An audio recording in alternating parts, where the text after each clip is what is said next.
Hello, everybody. Welcome back to Getting Stoned with Devin and Nicholas. I'm Devin. That is Nicholas. How you doing, Nicholas? I'm good. It's been quite a busy couple of weeks since the last time we did this, hasn't it? Oh my goodness, so busy. So busy. Both of us have been like, I don't want to use the term insanely, but something that's equivalent to insanely busy. Yeah, Yeah, that's yeah. real. Things creeping through the woodwork that we weren't expecting, and here we hmm are. And And here we are. I don't think we could turn to a better ally in times like this than our I stone. yeah, I was just thinking about that. I was realistically, I think hematite is actually helping me get through a lot more of this than I'm probably, aware of. And hematite's a weird stone in that people either love it or they hate it. And we've had a lot of people ask about us doing a show on hematite. So here we are, we're going to do a hematite show. But it's one of the stones that I think a lot of us get introduced to really early on because it's inexpensive, it's very easy to find. And it's something that if you lose or if you get one of those rings and it breaks or something along those lines, like it's pretty easy to replace. But I know that a lot of people, especially if they are starting off in metaphysics, they are given a piece of hematite pretty early on, and then all kinds of interesting things will ensue after that. It is the earthy equivalent, in my opinion, of like how people respond to moldavite. How there's like all of this stuff about moldavite. There's all of this stuff about hematite, and it's really an interesting stone. So I'm excited to get into this today, um, because again, it's been one of the most requested ones. But even more so, beyond all the requests, it's one that I've had a kind of back and forth relationship with. So, what is your relationship with hematite like? So let's start with that. Hematite's actually a stone that I spent a good portion of this year deepening my connection to. Not to like tell the same stories over and over again, but I did spend time at Chalice Well in Glastonbury earlier this year, and Chalice Well takes its name after the holy chalice, the holy grail, which held the blood of Christ. And the reason it gets that name is because it stains everything it touches with this rusty red color. And those russet shades are owed to the fact that it's what we call a chalybeate spring. It's rich in iron, and that iron precipitates out of solution as iron oxide or a mixture of iron oxides, but among them hematite. So hematite was one of those stones that we collectively worked with as a kind of totemic ally of the landscape, of the geology and hydrogeology of that sphere.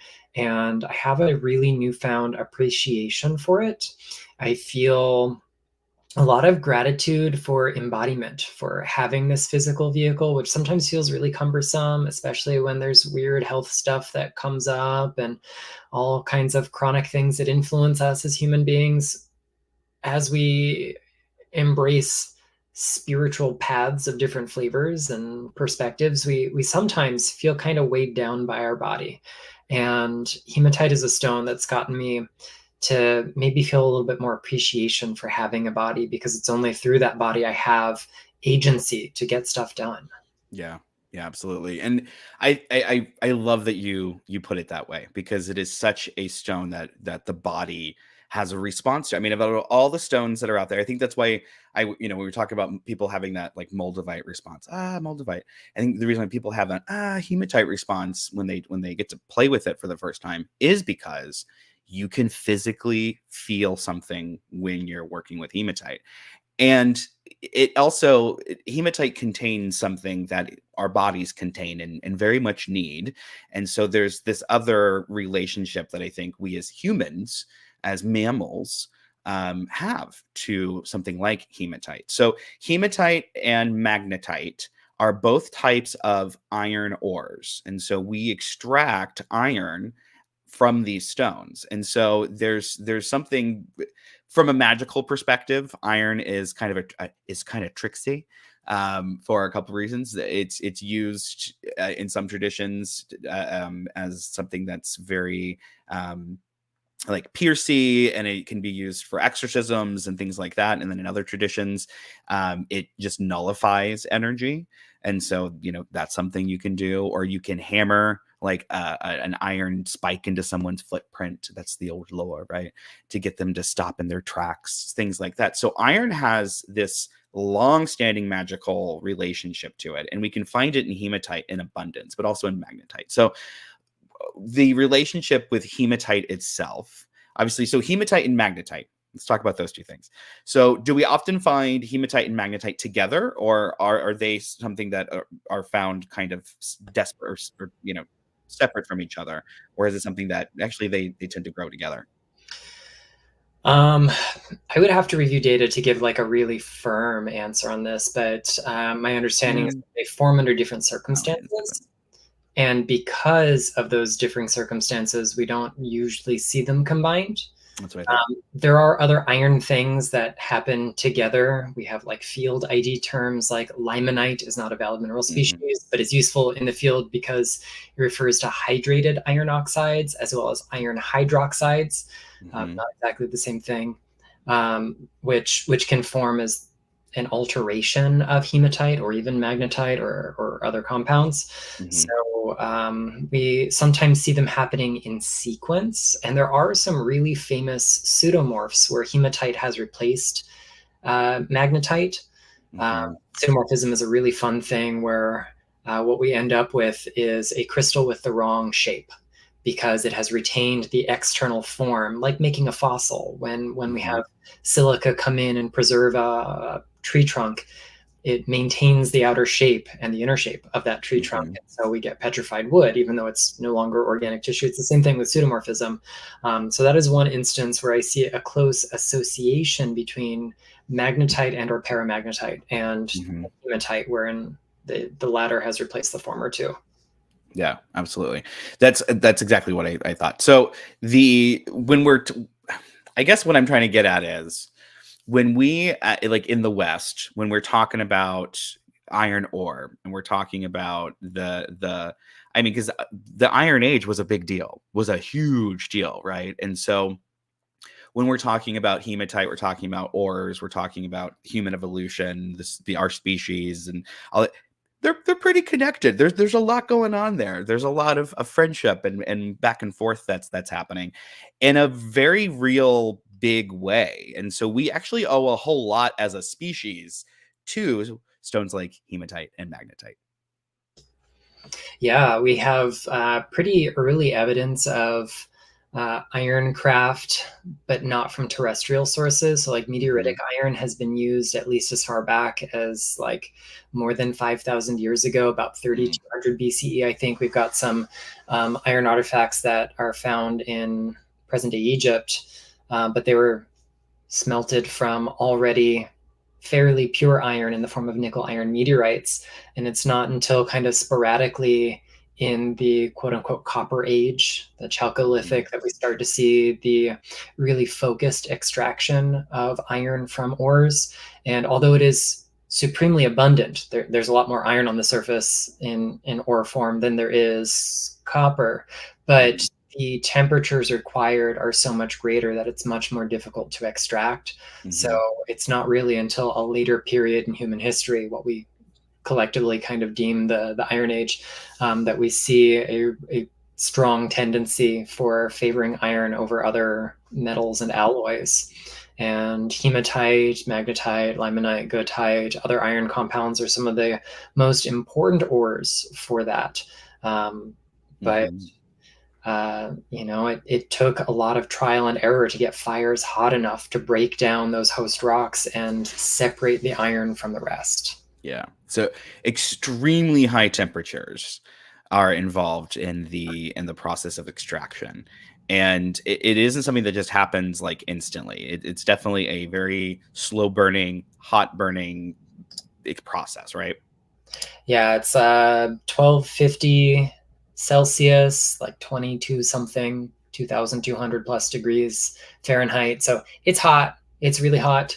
By comparison, you could take uh, galena and other lead ores and smelt them on a stovetop practically if you have a nice enough, hot enough stove. Please don't though, because like Yeah, lead is don't do it.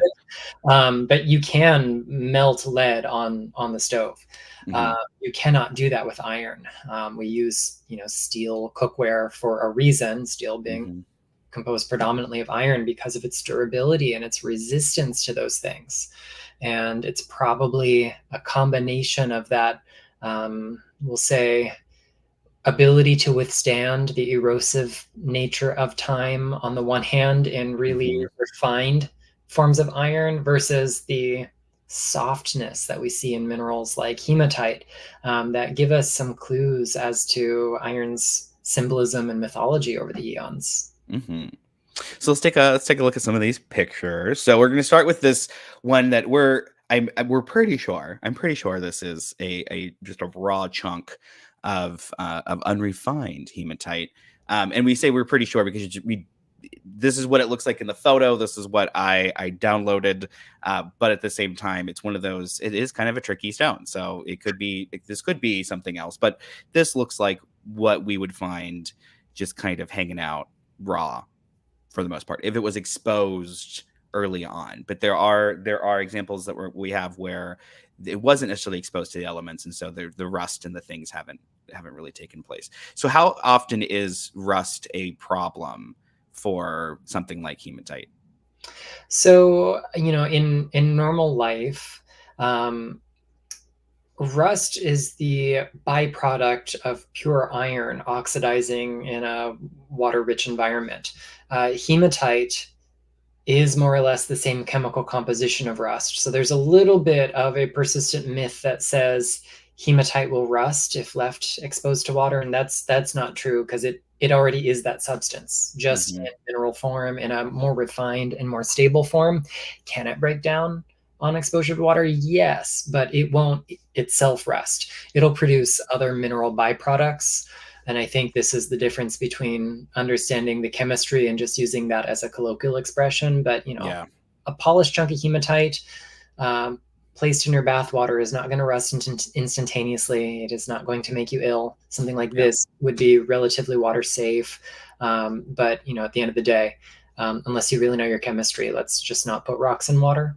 Yeah, I think that's Just best practice. Yeah.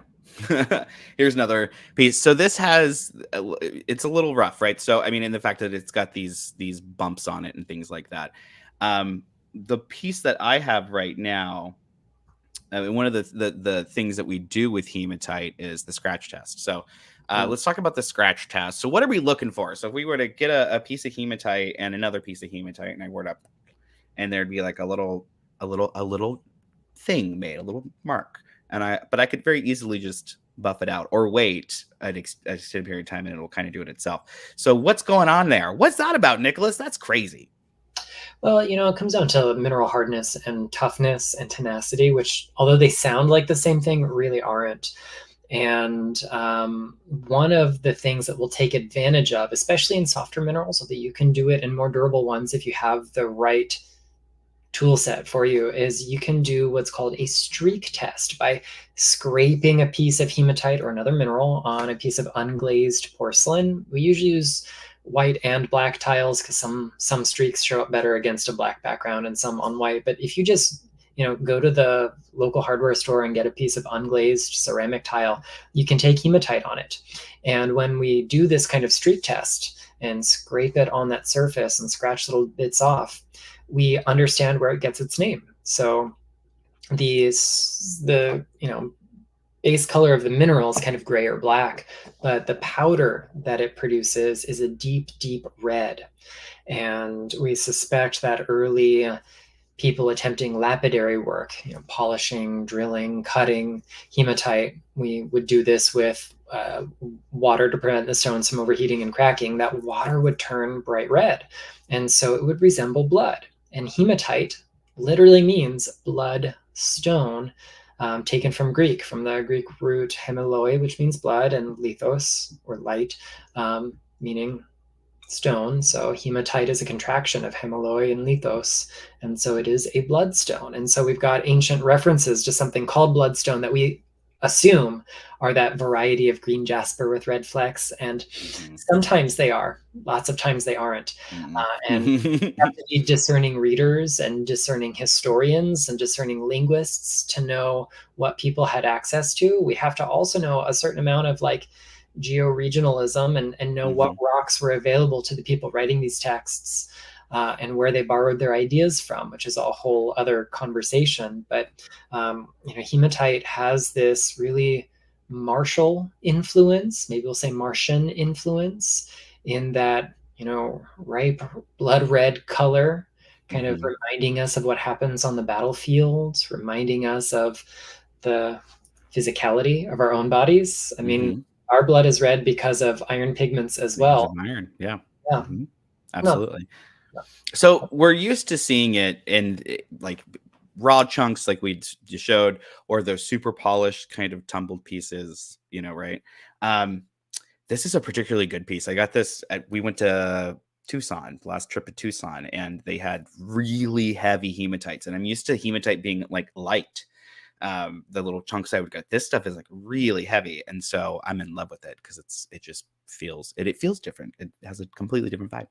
But there is a crystal structure to hematite that is really pretty, but we don't always see it because of the way these specimens are collected. So and where they grow, and I mean, there's a lot of things, but usually we're just getting these like chunks of stuff that they polish out. But this is a really fun example. So let's talk about what's going on here with the habit and what we can tell about the crystal based on what we can see here.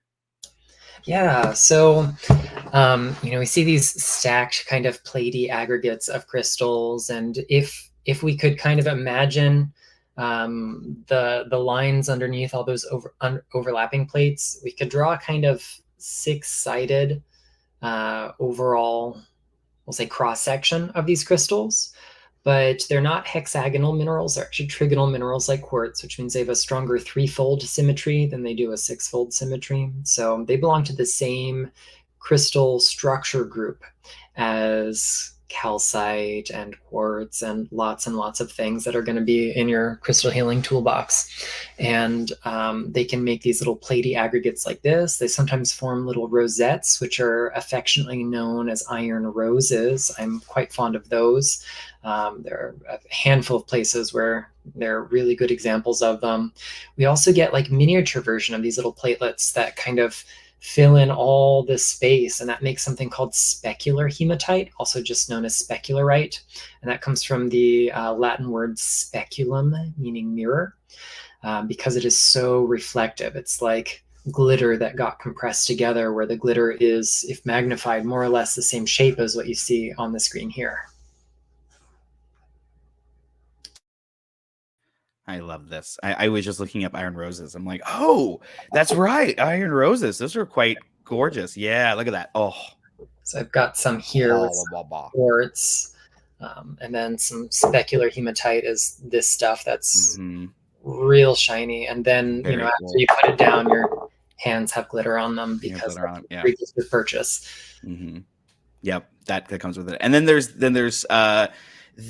this gorgeous stone, which is it's iridescent turgite. So let's talk about turgite because that is a sexy. That's pretty. I want that like hanging over my head while I sleep for some reason. So let's talk about that. So turgite is a trade name that we use as a field ID term, and it is almost always an intergrowth of hematite and goethite together. So goethite is one of those hydrated hydroxides of iron. So it's got a slightly variable composition because you can have more or less water in it. But depending on the environment as that hematite forms, it may partially alter. And the varying thickness between those layers of iron oxide and the hydrated iron oxide or hydroxide gives us turgite. Because they're going to diffuse light in different ways and give us those beautiful play of color on the surface. And these sometimes are quite iridescent. It almost looks matte finish in this image, but there are some that have a really unusual property. I have no idea what causes this, but the color of iridescence changes with the stone's temperature. So as you're holding a piece, the color will shift slightly in your hand as it warms up to body temperature. That's really cool. There are a couple of specimens of quartz with fissures that will, you can see like the rainbow will flash when it heats up based off of like your temperature from your palm or something. So that's really freaking cool because just suddenly there's like a rainbow that'll flash inside your crystal. That's sexy. And so I could see that being. So do you think so it's but there is water in it technically. So do you think it's something like that or do you think it's something much more chemical going on? Or not at all chemical? It's probably something structural going on, and it may have Mm-hmm. something to do with like um, the orientation of water or other ions in the Mm-hmm. chemistry. But that's just my working theory. I Yeah. I have never observed this phenomenon with my own eyes. I've seen Mm-hmm. before and after pictures, and I don't know how reproducible the phenomenon is. So, like, if it's something that you can do ad nauseum, there can't be any significant change to the water in the Right. goethite, or it wouldn't go back. I wouldn't go back. Right. I'm not It's too sure. trippy. Oh, see. Curious. Curiosa and Curiosa. Okay. It is that time for crystal remedies. And remember, everyone, we are not doctors. You have your own doctors for a reason. Everything that you are getting from us, if it is a prescription of any kind, is meant, of course, for your entertainment. It is meant to be supplemental and never a substitute for professional medical care or treatment. Always got to say that. It's always got to say that. Okay. So I've got 10 prescriptions, or I've got 10 issues that need remedies. We'll put it that way. So, number one today is decision making. You're somebody who struggles with decision making. What is a good stone that you would recommend somebody with decision making problems goes and works with? I actually think hematite's a great one because we Mm-hmm. invoke that Mars quality to just take action. Mm-hmm. Do a Mm-hmm. thing. It doesn't have to be the perfect thing. Just go do a thing. Yeah.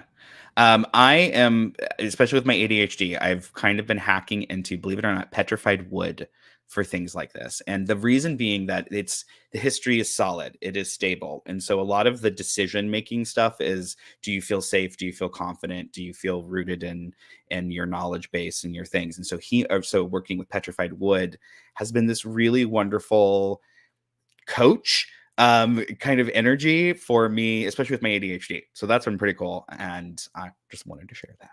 So yeah, so I would say, but I like but hematite's like, yeah, yeah. Hematite's great for that. And working just from a metaphysical perspective in general, like it's very grounding, obviously, like we've talked about that.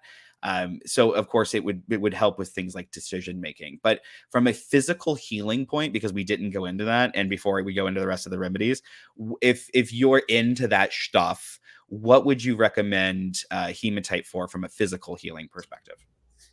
Depletion, burnout, low vitality, listlessness, Hmm. soreness, and stiffness. Think about blood as not just a necessary like metabolic part of things. Hmm. It takes nutrients to and waste away from cells for metabolism, catabolism. Yes, work with hematite on that level, but also think of this symbolism of flow and flux. If your Hmm. blood isn't moving, you have problems. Yeah. So where in your life do you feel stagnant? Hmm. Whether I like that's that. a physical issue, a psychological issue, a spiritual issue, a social one. I like to use the body as metaphor and map, and I think hematite really maps out really well with the Hmm. things that blood represents. Yeah. I also know a lot of cis women who work with hematite to help with things that are going on with the body, right? During the menstrual cycle, but also when they're pregnant, because iron problems develop both during both of those times. And so it is something that a lot of people who work with the red tent mysteries work a lot with hematite. There's a lot of hematite flowing around there. Okay, moving on. So, to have more patience when you're with others. So, when you're really the problem because you're just too irritable, what stone do you recommend? Yeah, I think this could be a really good one for sodalite. Sodalite, Mm. which helps us be in the moment and not be Mhm. obsessed with the destination. Like you got to orient yourself towards it, but don't put on the blinders and forget where you're at. Don't forget to stop and appreciate things, including appreciating where other people are at. Yeah. I like that. Soda light for that. I could say yes, yes, yes, yes. I would go with do more tearite Mm, because it's a good patience. Like it's a good just letting it go down and then getting the ducks in order after the chaos, like that kind of it's a good middle ground, finding your balance kind of stone for me. So all totally. right. How about keeping your ego at bay? Hematite? Um, no, no. So there are a few that I actually have actively done this kind of work with, and I think one that can be really useful is topaz, Ooh. because topaz is about alignment with the bigger picture, and it Mhm. helps us not confuse the small self for the big self. You know, the ego self with the higher self, holy guardian angel, holy demon, you know, God self, Buddha self, Christ self, whatever language we use, depending on our flavor of spirituality. So I like Topaz for Mhm. that. Mhm. That's interesting. I was gonna recommend Sapphire for exactly the same reason, and they're very similar, so that makes sense. I like that. I like that. I like the way your brain works, sir. Okay, when you're working with others in groups, so this is kind of similar, but now we've There's a theme. yeah. I Yeah. wonder where these questions came from. So yeah, so working with others in groups, what stones? You know, I am a really big fan of just good old fashioned granite for this. But I Mm, mean, take a rock of your choosing, because rocks are aggregates of different minerals, and they mhm. are made more beautiful by being made of variable amounts of different minerals. So good old fashioned granite. Yeah, I was gonna say sandstone or limestone. Okay, yeah. Same thing, same exact thing. So it's perfect. It's perfect. So yeah, so definitely when it comes to working in groups, that those bedrock materials are really great. That's a recommendation. Okay, so taking chances. So we're gonna take chance. We're not comfortable taking chances because we're safe people, and now we want to take a chance. What's a good stone to help us get out of that protective bubble, that shield that we put up? Carnelian. Another Mm, stone of mm. action. And of course, its color comes from tiny, tiny bits of hematite. Mhm. Yep. Again, I was gonna say the same thing. So cool. I like this. I like this. Also, Carnelian's been like extra talky lately. So yeah, it is my courage stone. Like when people are like, I need courage. What do I do? I do Carnelian. Carnelian's amazing. Okay, quit smoking. You're trying to quit smoking or you're trying to quit vaping. It's the lung stuff. So you're trying to quit the lung addiction-y stuff. What would you recommend? There's like some low hanging fruit here. Like I could just say something like amethyst, but because I think we Mhm. have a long cultural tradition of associating that with, say, breaking addiction, I'm Mhm. going to go a totally different route. And I'm going to Please say do. polocite. Polisite. So polocite is a we're going to say like a geographical relative to Mhm. petalite. They often form together, and petalite used to be called casterite, and they're named after the twins Castor and Pollux from Roman Mhm. mythology. So polocite is casterite's twin, which is really petalite. But they don't share a lot in common chemically. That's why they're neighbors, but they're fraternal twins, not identical twins. Right. But it is a stone of breath, and if we need to learn how to let breath sustain us meaningfully, Mhm. polocite is the answer. So specifically, we want to focus on the lung aspect of it. I think polocite's a great one. I like that. I would say moss agate. Oh, I love that. Yeah, moss dendritic agates. Those nice. They look like lungs. That yeah, I was going to go with that. I like yours. Yours is like I don't know. Sounds prettier. Okay.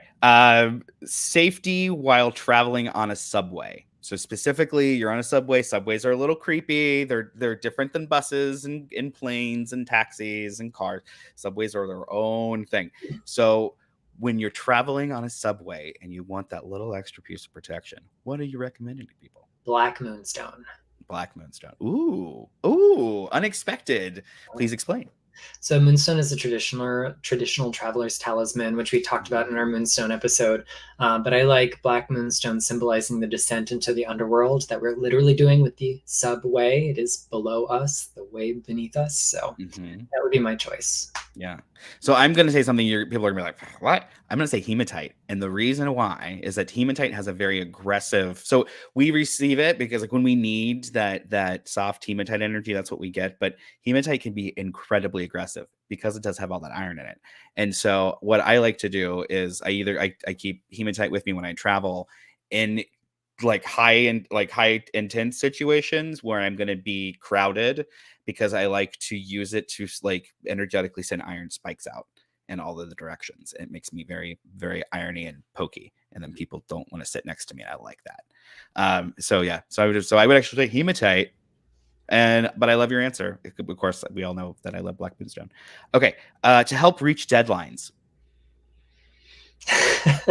um, so Devin knows that I'm in an interesting situation with several overlapping deadlines right now. Also ditto, but yeah. Yeah, yeah. So I actually have like a little triumvirate of crystals that normally keeps me in balance, Mm-hmm. and they are collectively pyrite, carnelian, and fluorite.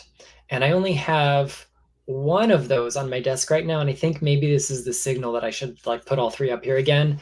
The idea is that pyrite and iron sulfide, another iron ore, ignites this little spark under your butt to like Mm-hmm. get the fire going. Like, oh yes, I got to wake up to this deadline. Fluorite helps you put the blinders on, so you just do the task instead of doing all the things more satisfying than the task sometimes is. And Mm-hmm. carnelian helps you with the follow through to see it through to completion. Mm, I like that. I totally like that. I was gonna give the low hanging fruit answer, which was do more right. But yeah, no, I like that. It depends on the project because I let each time there's a project, I let my stones tell me like who wants to be in the project grid, and so it just kind of depends. And I know you do something similar with like a stone and things like that, but so I always it just depends on what it is because I'm assuming that especially if I'm writing a book or something, that it's a lot of channeling involved. Like there's going to be the spirit of the book is going to come through. So the way that I approach it is what does the spirit of this project need in order to get here on time? And that's what I do. So I ask the spirit of the project, and then I take and develop the grids of the stone based off of that. So That's a there's great idea too. that. Okay, so to help raise your credit score, A really valuable rock, so you can right? I'm like, sell it to pay off debt. maybe Um, a couple chunks of gold, a diamond or two. Yeah, yeah, just some an really emerald. nice fine emeralds, a good old Let's get ruby some and emeralds. sapphire. So I think because this is something that takes hard work and we have to like see ahead to make it work, I would do Sunstone because Sunstone is going to Mm. help us feel optimistic when we feel down about it. It raises Mhm, our self-worth, so we realize that it's an investment. The work that we do mhm. is good for us in the long term, and also it's associated with abundance. Yeah. I love all that. I would say pyrite. And that I know it sounds like the easy one, but there's a very specific reason for it, which is that we did find that there is technically gold inside of pyrite. So we did find this, and it was great because we found that right as I was doing my second round of edits on the last crystal book I wrote. So I was able to slip that right in, and then when I was questioned, I was like, no, there's evidence. But so there are these tiny little pieces of gold inside of pyrite. So, and as you were talking about, there's this spark that comes with pyrite. So if you're building your credit, there's the two things you need. There's that drive and initiative, that initial like push, and then there's the gold that can become the magnet and can become the thing that your wealth, your credit score, so to speak, coalesces around, and that's pretty freaking badass. So that would be my 2 cents on that. Okay, last one is to attract money making opportunities. Lepidkin Jasper. It's Ooh. my favorite opportunity stone in a practice called gemstone energy medicine, which is not the same as crystal healing, even though it sounds like it. That is the stone of attracting beneficial influences, and it's really all about rhythm and timing. If you're out of sync, it feels like you miss every opportunity. It never lands on your feet. But when you get back into sync with the bigger picture, those Mhm. things happen effortlessly. So especially when I worked in sales full time, that was my money making opportunity stone. I like that. I like that a lot. I it depends on, again, what the opportunity is, like what it is. But if you're in a place where you just want things to start coming your way, if you're a freelancer, I am more familiar with being a freelancer, I think, than anything at this point. So if you are a freelancer, then I'm going to tell you right now, I don't think there's one stone that's going to fix it, that's going to bring you all the opportunities. So what I like to do is figure, again, basically what's the spirit of the thing that we want. So if it's if you are somebody who is a freelance voice artist, right, like that's your thing, then figure out what stone represents that voice work, what stone is going to be your ally with that voice work, and then I would pair it with something like hematite, or not hematite, but pyrite or citrine or fluorite or one of those stones. So I like to work in combos as much as I can, because this is a tough one. Like, just attracting stuff, like you could put a piece of amber in your pocket and attract some money making opportunities. You could put a piece of citrine or fluorite or even amethyst, or I mean, there's like, you could almost, if you really think about it, like if you just want to bring opportunity to you, every crystal in the world can help unlock that bit for you. But it's really about bringing the right type of opportunity for you. So I would respond to that question in that way, because that actually wasn't one of my questions. That was something I wrote down from last week, but or last time. So boom. So does that make sense, or did I just ramble on a whole bunch? I think you made sense. Okay, good. All right. So there's that. So we have to, oh my goodness, it's actually kind of, it's a shorter episode, but we're already at 1 o'clock. We started a little late today, because we were talking, getting things done. But I want to ask you, so Mercury retrograde is about to come up. Everyone has a meltdown when it comes to Mercury retrograde. So people who are watching, people who are going to watch now live, or they're going to watch it, the next week or two before Mercury goes retrograde, because I'm pretty sure our next episode is going to either be right before or right when Mercury goes retrograde. So let me ask you, what stones do you like to work with to help kind of avoid the shit show that can be Mercury retrograde? I like to kind of mix it up depending on like what Mercury is retrograding through and other things that are Hmm. happening, because I'm big on like looking at things holistically rather than getting prescriptive. But Hmm. the nature of the question is prescriptive, so I'm going to answer it prescriptively. Yeah. And one of my favorites is Petersite. So Yes. it's one of my favorite gemstones to collect. It is something that I will never own too much of or enough of. Mhm. There's no quantity of Petersite in my life, especially if it's good, that will ever be enough. It is the most beautiful thing I've ever seen, I think. Yes. And for anyone who hasn't seen it, it looks like all the different colors and flavors of tiger's eye got together and Yeah. created a perfect storm. And Yep. that storm analogy is really great because it's one of its nicknames is Tempest Stone, Yep. because it The often looks Tempest like Stone. swirling storm clouds. And this is a stone that helps us become the eye of the storm. So no matter what kind of chaos is happening around us, we have this inner space, this inner stillness, so we still get clarity amidst the chaos. Mhm. Ooh, I like that a lot. Ooh, that's really cool. That's a way better than, I mean, I don't, my initial instinct is like Victorite.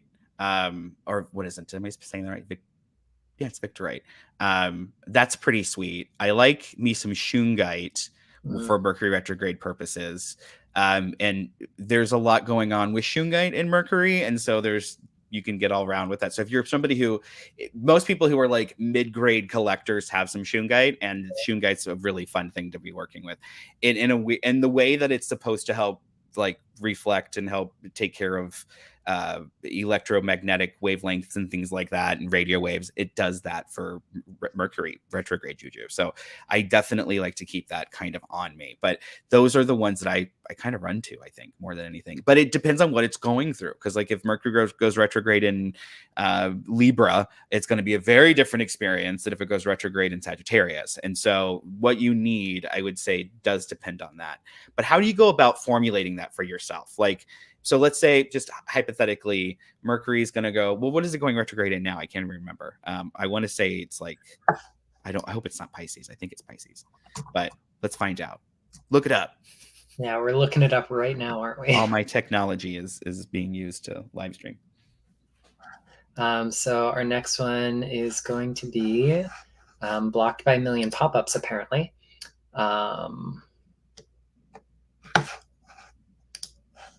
Sorry, folks. This is what real-time homework looks like. I didn't think to warn him about this question. Sorry.